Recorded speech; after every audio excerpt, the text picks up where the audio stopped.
hallelujah. Is 'n wonderlike genadige kans uit die hand van die Here.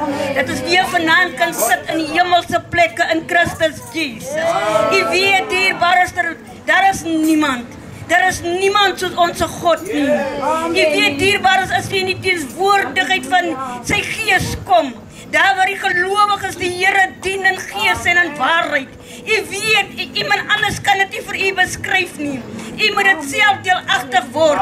Dan kan ons saam praat. Want dan weet jy waarvan die suster praat, omdat u dit self deurgemaak het, dierbares. Nou terwyl die gees gisteraand so ewig was, dierbares, hoe ek so vir u sê, jy moet dit deelagtig word, om dit te weet waarvan hierdie suster praat.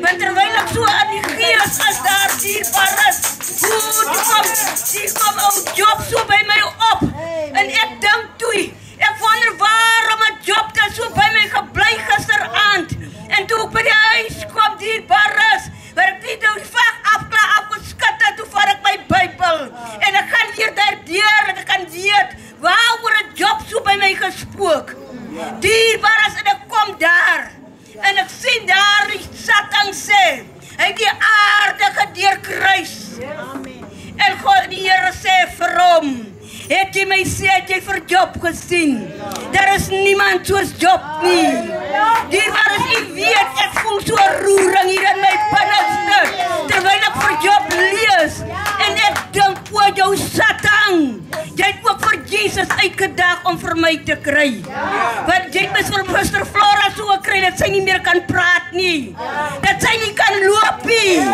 dat sy die dinge moet doen van haar babietjie, maar